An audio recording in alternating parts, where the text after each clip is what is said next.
जय श्री राम। आइए आगे सुनते हैं श्रीमद् भागवत महापुराण में। मैंने भगवान के स्थूल रूप का वर्णन तुम्हें सुनाया है। यह बाहर की ओर से पृथ्वी, जल, तेज, वायु, आकाश, अहंकार, मैं तत्व और प्रकृति, इन 8 आवरणों से घिरा हुआ है। इससे परे भगवान का अत्यंत सूक्ष्म रूप है। वह अव्यक्त, निर्विशेष, आदि, मध्य और अंत से रहित व नित्य है। वाणी और मन की वहां तक पहुंच नहीं है। मैंने तुम्हें भगवान के स्थूल और सूक्ष्म, व्यक्त और अव्यक्त जिन 2 रूपों का वर्णन सुनाया है, ये दोनों ही भगवान की माया के द्वारा रचित है। इसलिए विद्वान पुरुष इन दोनों को ही स्वीकार नहीं करते। वास्तव में भगवान निष्क्रिय हैं। अपनी शक्ति से ही वे सक्रिय बनते हैं। फिर तो वे ब्रह्मा का यह विराट रूप धारण करके वाच्य और वाचक शब्द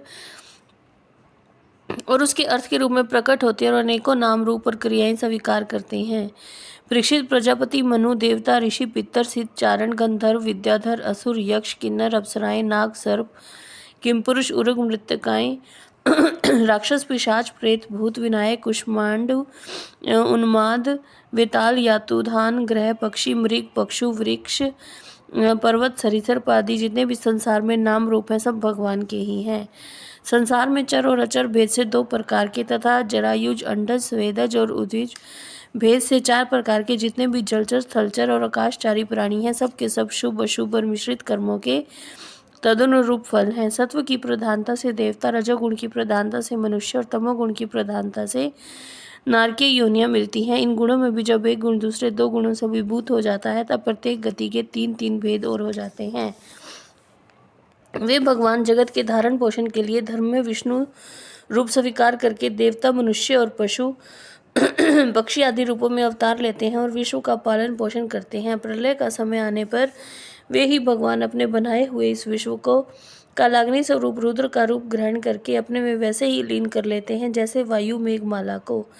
परीक्षित, महात्माओं ने अचिंत्यैश्वर्य भगवान का इसी प्रकार वर्णन किया है, परंतु तत्वज्ञानी पुरुषों को केवल इस सृष्टि, पालन और प्रलय करने वाले रूप में ही उनका दर्शन नहीं करना चाहिए, क्योंकि वो तो इससे परे भी हैं। सृष्टि की रचना आदि कर्मों का निरूपण करके पूर्ण परमात्मा से कर्म या कर्तापन का संबंध नहीं जोड़ा गया है। वह तो माया से आरोपित होने के कारण कृतित्व का निषेध करने के लिए ही है। यह मैंने ब्रह्मा जी के महाकल्प का अवान्तर कल्पों के साथ वर्णन किया है। सब कल्पों में सृष्टि क्रम एक सा ही, अंतर है तो केवल इतना कि महाकल्प के प्रारंभ में प्रकृति से कमर्षय महत्वादि की उत्पत्ति होती है और कल्पों के प्रारंभ में प्राकृत सृष्टि तो ज्यों की त्यों रहती ही है। चराचर प्राणियों की वैकृत सृष्टि नवीन रूप से होती है। परीक्षित, काल का परिमाण कल्प और उसके अंतर्गत मनवंतरों का वर्णन आगे चलकर करेंगे। अब तुम पद्म काल का वर्णन सावधान होकर सुनो। पाद्य कल्प का वर्णन सावधान होकर सुनो। शौनक जी ने पूछा, सूत जी, आपने हम लोगों से कहा था कि भगवान के परम भक्त विदुर जी ने अपने अति दुस्त्यज कुटुंबियों को भी छोड़कर पृथ्वी के विभिन्न तीर्थों में विचरण किया था। उस यात्रा में मैत्रेय ऋषि के साथ अध्यात्म के संबंध में उनकी बातचीत कहाँ हुई और मैत्रेय जी ने उनके प्रश्न करने पर किस तत्व का उपदेश किया? सूत जी, आपका स्वभाव बड़ा सौम्य है, आप विदुर जी का वह चरित्र हमें सुनाइए। उन्होंने अपने भाई बंधुओं को क्यों छोड़ा और फिर उनके पास क्यों लौट आए? सूत जी ने कहा, शौनक आदि ऋषियों, राजा परीक्षित ने भी यही बात पूछी थी। उनके प्रश्नों के उत्तर में श्री शुकदेव जी महाराज ने जो कुछ कहा था वही मैं आप लोगों से कहता हूँ, सावधान होकर सुनिए।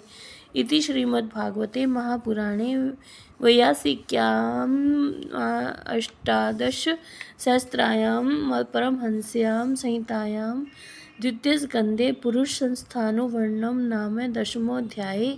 इति द्वितीय स्कंद समाप्त। जय श्री राम।